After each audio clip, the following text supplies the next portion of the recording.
right, in this video, I'm going to go over the free response questions for the unit review on derivatives. So the first one is talking about the average rate of change. And when you see this question on the AP exam that asks for the average rate of change, I just want you to essentially think you're finding the slope.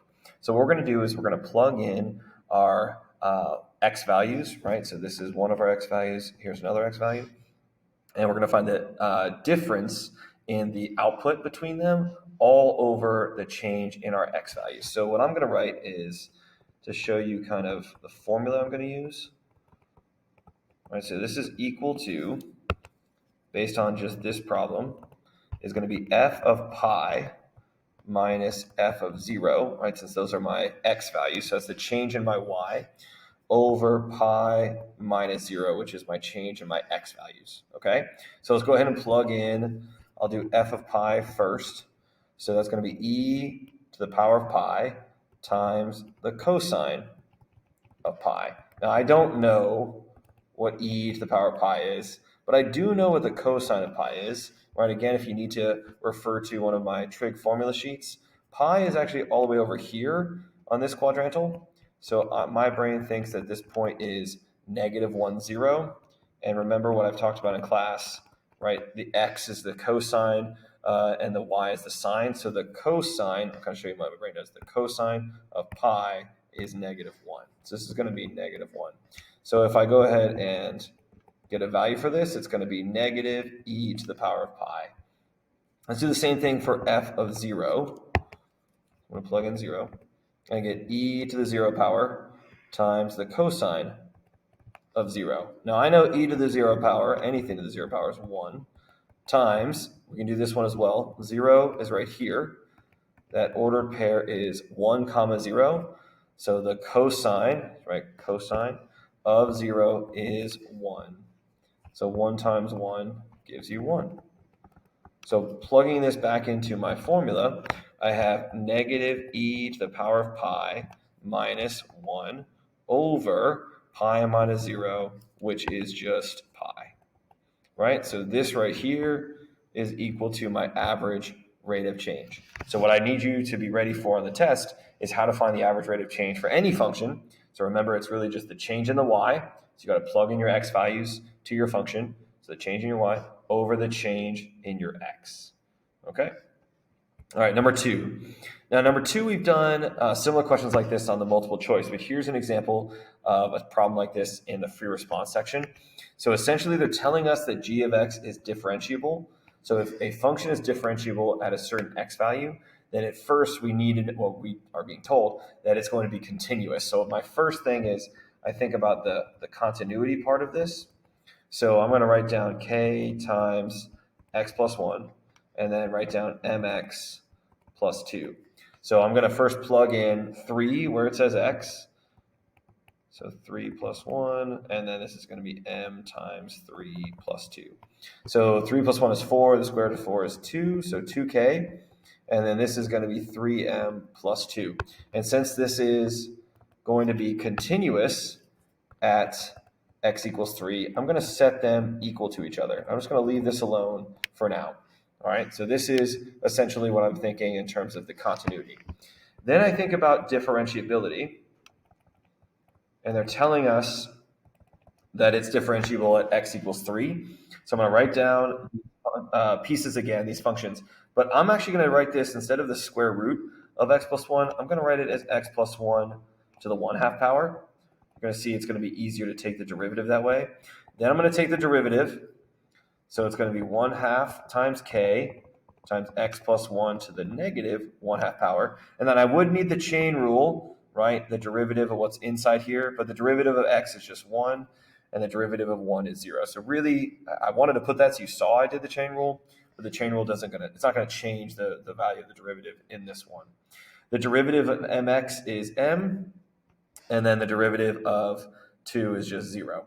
All right, so now I'm going to set these equal to each other. So 1/2, I guess I can clean this up a little bit. So I've got k is going to stay on top over 2, and this is going to be the square root of x plus 1 at the bottom is equal to m.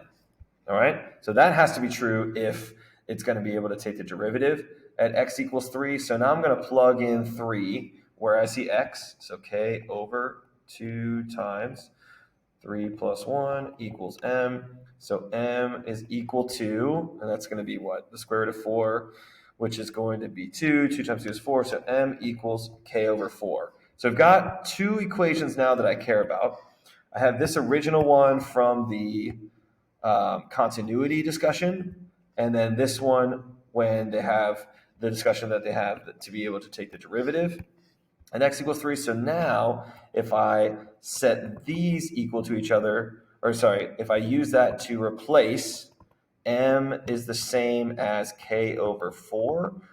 So I substituted k over 4 where it says m. I can solve for k, and then I can figure out what m is after this. So that's 2k equals 3k over 4 plus 2.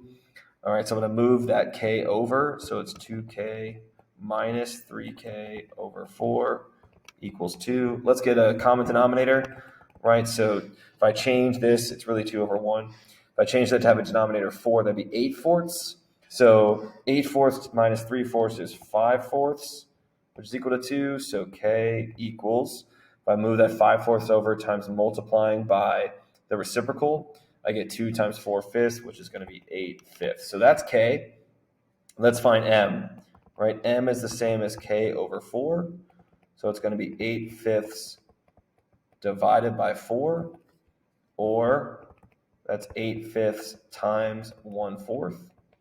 So m is going to be, if I get a common denominator, or reduce diagonally, that's 2, that's 1. So it's going to be 2 fifths. So k is 8 fifths, and m is 2 fifths. All right, so that is it on how you do this. I think the ones that we've done in class seemed a little bit simpler just because there weren't as many fractions involved. But hopefully you see the process. Start with continuity and then move into the idea of differentiability at that x value.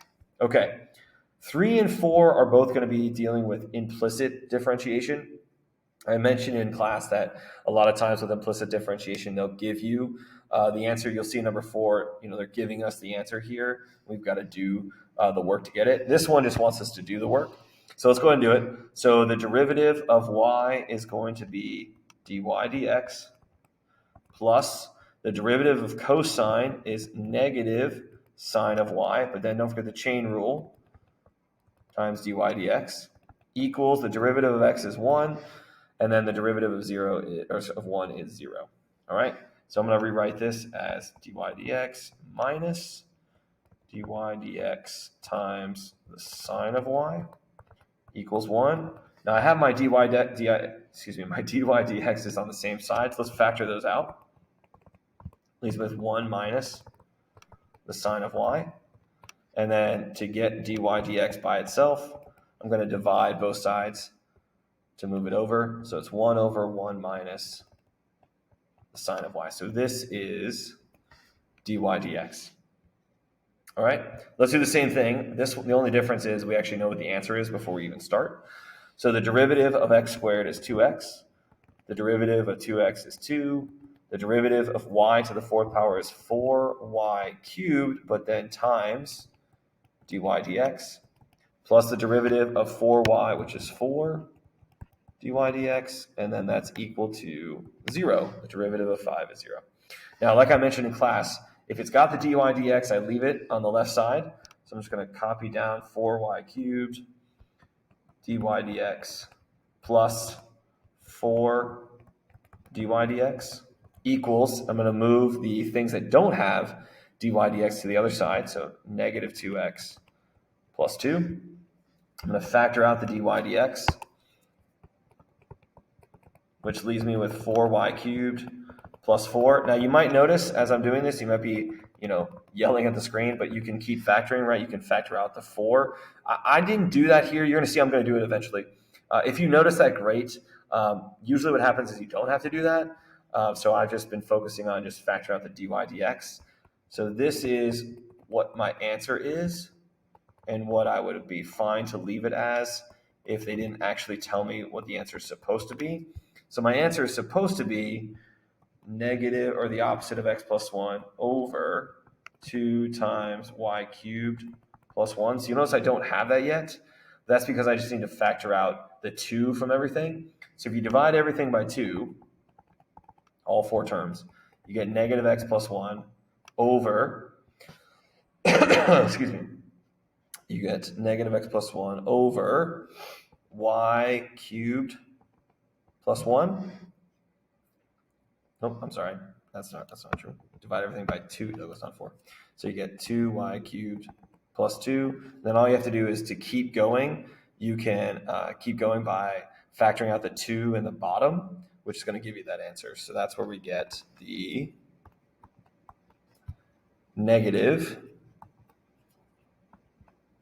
Oh, that's where my mistake was. I'm sorry. You're still yelling at the screen. That's a minus 2 there. Sorry about that. I was going to say like something's wrong here. So that should be minus 2. Here we go. No, that's minus 1 now. So I have negative x minus 1 over, almost there, 2 times y cubed plus 1. We're really close, right? I've got the denominator perfect, but look at the numerator. All they've done is they factored out that negative. So if they factor the negative, it's going to be x plus 1. And we finally made it to what they want for the dy dx answer. All right. Again, I'm not that concerned about, obviously you had to do this for this problem, but really about the process is what I care the most about taking the derivative. Don't forget the chain rule with the dy dx's. Put them to one side to factor out the dy dx to get it by itself. That's really the process you need to be comfortable with. All right, let's do one more and then we'll be all finished. Number 5.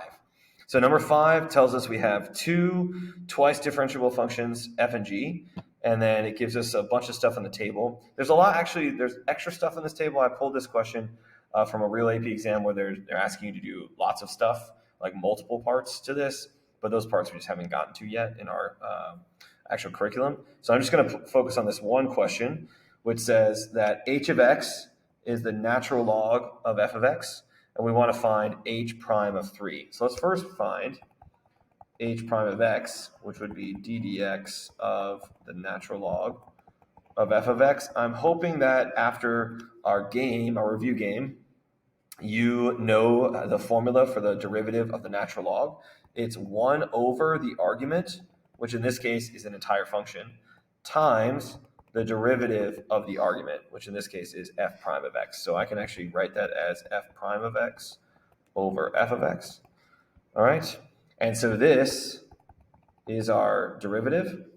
All right. And we want to plug in 1. I said 1. I should look. Nope, it's not 1. It's 3. Sorry about that. Plug in 3. So f prime of 3 over f of 3. All right. And so now we're going to get some values here from my table. F prime of 3. There's f prime of 3 is 1/2. And then f of 3 is 7. So this is the same as 1/2 divided by 7, which is the same as 1/2 times 1/7, right? Multiplied by the reciprocal. So then this answer is going to be 1/14. So h prime of 3 is 1 over 14. All right. And so that's it for the free response review. Don't forget to make sure you're ready for the free response portion of this. Do your best to show your work and explain if they ask you to explain. Good luck.